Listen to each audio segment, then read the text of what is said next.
Buyers, you might want to purchase a home sooner rather than later. Why? Because in July, two things change with regards to you and your relationship with your realtor. Now, you guys might have heard about the NAR decision that came down.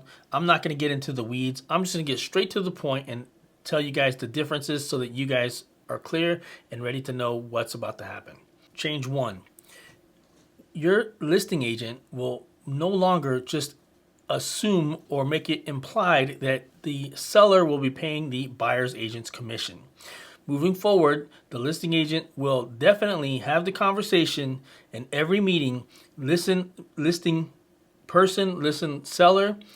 You do not have to pay the buyer's agent a dime. Now, you can pay the buyer's agent something so that you can probably potentially get more buyers to come look at your property, but you are not obligated, do not feel obligated, and no, you can pay zero to the buyer's agents. That's huge because when you get into a contract or when you're selling your home, the realtor typically comes to the house and lets you know, hey, this is going to cost 5% or 6%, and that 5 or 6% commission will be split in half typically, traditionally, and some will go to the listing agent and some will go to the buying agent. That will no longer happen.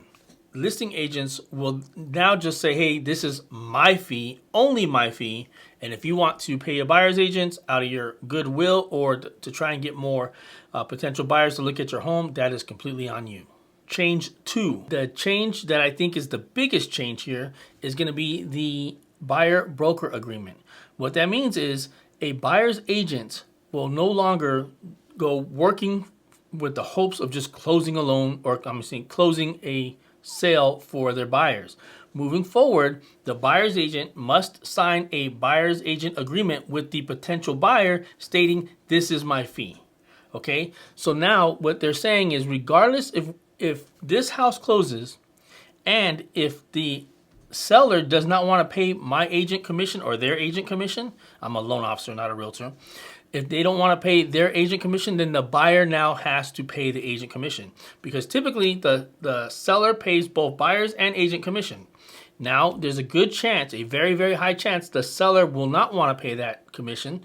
So let's say the buyer wants this house, seller doesn't want to pay the commission for the buyer, and there's going to be a pre-agreement with the buyer saying, hey, if I don't get a commission from the seller, then you owe me $10,000, $8,000, $5,000 out of pocket on top of what you're already having to pay for with closing costs and with down payment and now for a buyer's agents.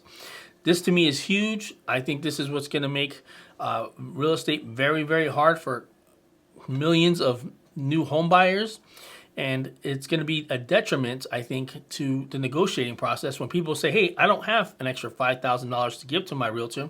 I'll do it alone. And that, my friends, is where the buyers and the buyer's agents, everyone on the buying side loses out. Negotiating for something that you've never done before is tough. So in conclusion, if you're looking to buy and you want to avoid this mess, start looking now. Get yourself a buyer's agent. If you don't know one or don't have one, call me. I have very good buyer's agents. Let them represent you. Seller, as of now, is still paying for it. If you have any more questions about this or anything else, give me a call. Ruben Chavez, 2 Strong Mortgage.